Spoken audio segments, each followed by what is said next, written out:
Halo semuanya, saya akan menjelaskan tentang materi hukum pajak. Yang pertama yaitu hukum di bidang perpajakan, penegakan hukum tata usaha negara, penegakan hukum perdata, dan penegakan hukum pidana. Dalam penegakan hukum ini ada pemeriksaan di bidang pajak yang diatur oleh Undang-Undang Pajak Nasional, dan petugas perpajakan diberikan kewenangan untuk melakukan pemeriksaan terhadap kebenaran dari surat pemberitahuan tahunan. Tindakan pemeriksaan ini dilakukan oleh petugas perpajakan atau fiskus dalam rangka melaksanakan pemeriksaan terhadap wajib pajak untuk mencari bahan-bahan dalam menetapkan jumlah pajak yang terhutang dan jumlah pajak yang harus dibayar. Dasar hukumnya itu Undang-Undang Nomor 16 Tahun 2000 tentang Ketentuan Umum Dana Tata Cara Perpajakan. Tujuan pemeriksaan itu untuk memperoleh atau mengumpulkan bahan-bahan yang dijadikan dasar untuk menerbitkan surat ketetapan pajak, surat ketetapan pajak tambahan, surat pemberitaan, surat keputusan kelebihan pembayaran pajak, dan lain-lain yang berhubungan dengan administrasi perpajakan. Wajib pajak yang diperiksa harus memperlihatkan dan meminjamkan pembukuan atau catatan dokumen yang menjadi dasarnya, atau dokumen lain yang berhubungan dengan kegiatan usaha atau pekerja beban wajib pajak. Yang kedua, memberi kesempatan untuk memasuki tempat atau ruangan yang dipandang perlu dan memberi bantuan guna kelancaran pemeriksaan. Yang ketiga, memberi keterangan yang diperlukan. Kemudian ada ruang lingkup dan tata cara pemeriksaan. Memeriksa buku, catatan, bukti-bukti, pembukuan, dan dokumen pendukung lainnya. Meminjam buku, catatan, bukti-bukti pembukuan, dan dokumen-dokumen pendukung lainnya sepanjang diperlukan. Yang kemudian melakukan penyegelan tempat atau ruang tersebut apabila wajib pajak atau wakil atau kuasanya tidak memberikan kesempatan untuk memasuki tempat atau ruangan. Penetapan tarif progresif dalam pajak penghasilan tidak dilakukan secara absolut, melainkan secara berlapis. Tarif progresif mempunyai beberapa variasi, yaitu tarif progresif. Tarif progresif yang mempunyai susunan peningkatan persentase secara meningkat. Progresif pula. Tarif progresif proporsional. Kenaikan persentase tarifnya adalah konstan dari satu persentase ke persentase berikutnya. Yang kemudian ada tarif progresif degresif. Tingkat kenaikan persentase tarifnya menurun dari satu persentase ke persentase berikutnya.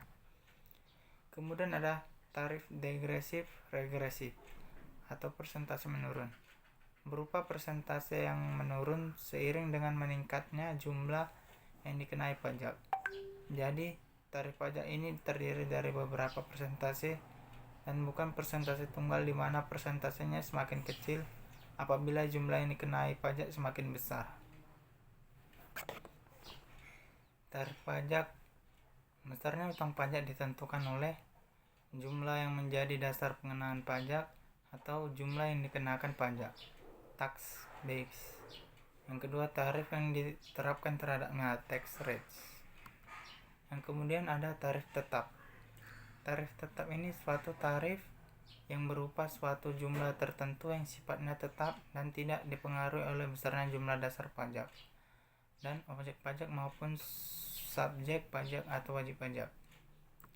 Yang kemudian ada tarif proporsional, merupakan sebuah persentase tunggal yang dikenakan terhadap semua objek pajak berapapun nilainya. Jadi apabila tarif ini diterapkan, besar kecilnya utang pajak semata-mata ditentukan oleh jumlah atau nilai dasar objek yang dikenakan pajak. Yang kemudian ada tarif progresif, berupa persentase yang meningkat seiring peningkatan jumlah yang dikenakan pajak. Jadi, tarif pajak jenis ini terdiri dari beberapa persentase. Tarif degresif mempunyai beberapa variasi, yaitu degresif prosesif. Tarif degresif yang mempunyai susunan penurunan persentase secara meningkat. Yang kedua ada tarif degresif proporsional. Penurunan persentase tarifnya adalah konstan dari satu persentase ke persentase berikutnya. Yang ketiga ada degresif. Tingkat penurunan persentase tarifnya menurun dari satu persentase ke persentase berikutnya. Kemudian ada hukum pajak internasional. Adanya hubungan kerjasama antara berbagai negara dalam berbagai kelompok. Contohnya itu OPEC, ASEAN, APEC, NAFTA maupun EU. Kepentingan bersama, keamanan, perdamaian, keadilan, kemakmuran, kerjasama, dan lain-lain mendaki adanya sopan santun dalam pergaulan antar negara. Kemudian ada beberapa menurut ahli pengertian hukum pajak internasional. Rosendorff mengatakan keseluruhan dari hukum pajak nasional semua negara. Loren van Temat mengatakan keseluruhan norma atau kebiasaan atau takrat yang membatasi kedaulatan suatu negara dalam soal pajak. Rahmat Soemitro mengatakan hukum pajak nasional yang terdiri dari kaidah, baik berupa kaidah-kaidah nasional maupun kaidah yang berasal dari traktat antar negara dan dari prinsip atau kebiasaan yang telah diterima baik oleh negara-negara di dunia untuk mengatur soal perpajakan dan dalam mana dapat ditunjukkan adanya unsur-unsur asing. Kemudian, hukum pajak internasional terkandung unsur asing yang dapat berupa objek pajak maupun subjek pajak. Unsur asing berupa objek pajak yaitu objek pajak yang berada di luar negeri atau luas wilayah Indonesia milik dari subjek pajak dalam negeri. Yang kedua ada objek pajak yang berada di dalam negeri milik subjek pajak asing. Unsur asing berupa subjek pajak yang berada di Indonesia atau orang asing yang ada kemungkinan tunduk juga pada hukum pajak asing yang berlaku baginya. Bangsa Indonesia merupakan wajib pajak Indonesia ada di luar negeri. Kemudian ada orang yang mempunyai sumber pendapatan Indonesia yang wajib membayar pajak. Pajak ganda internasional. Volkenbond mengatakan pajak ganda internasional terjadi apabila pajak-pajak dari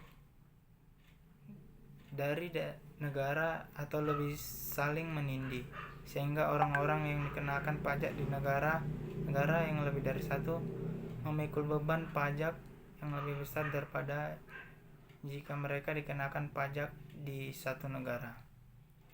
Si beban tambahan yang terjadi tidak semata-mata disebabkan oleh perbedaan tarif negara-negara yang bersangkutan, melainkan juga karena ada dua negara atau lebih secara bersamaan memungut pajak atau objek pajak sama dan subjeknya sama.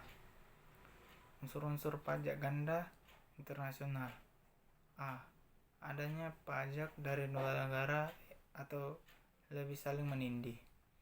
Yang kedua, subjek pajak yang dikenai pajak itu memikul beban pajak yang lebih besar daripada apabila dikenakan pajak di satu negara. Yang kemudian, beban tambahan itu bukan diakibatkan oleh adanya perbedaan tarif. Yang kemudian, pengenaan pajak itu atas objek yang sama dan subjeknya yang sama pula.